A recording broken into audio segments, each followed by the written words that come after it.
Ludo খেলা নিয়ে হবিগঞ্জের বানিয়াচং উপজেলায় দুই পক্ষের মধ্যে তুমুল সংঘর্ষে অন্তত ২০ জন আহত হয়েছেন।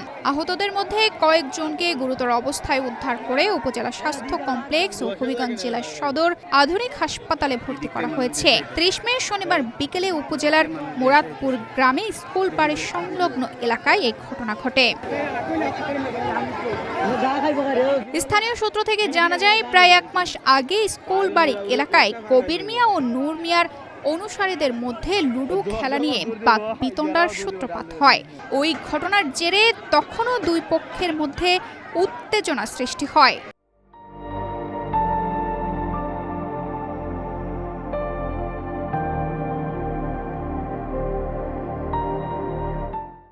সেই বিরোধের ধারাবাহিকতায় শনিবার বিকেলে আবারও দুই পক্ষ লাঠি সোঁটা নিয়ে মুখোমুখি সংঘর্ষে জড়িয়ে পড়ে। প্রত্যক্ষদর্শীরা জানান, ঘণ্টাব্যাপী চলা এই সংঘর্ষে পুরো এলাকা রণক্ষেত্রে পরিণত হয়।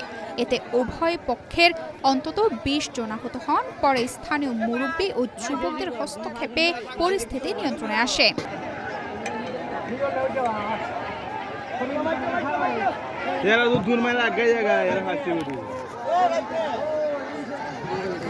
আহতদের মধ্যে কয়েকজনের অবস্থা গুরুতর বলে জানা গেছে। স্থানীয়রা তাদের উদ্ধার করে হাসপাতালে পাঠান। এ বিষয়ে বানিয়াচং থানার ভারপ্রাপ্ত কর্মকর্তা শেখ নাজমুল হক জানান, বর্তমানে পরিস্থিতি নিয়ন্ত্রণে রয়েছে। অভিযোগ পেলে আইনগত ব্যবস্থা গ্রহণ করা হবে। এ ঘটনায় বর্তমানে এলাকায় উত্তেজনা বিরাজ করছে।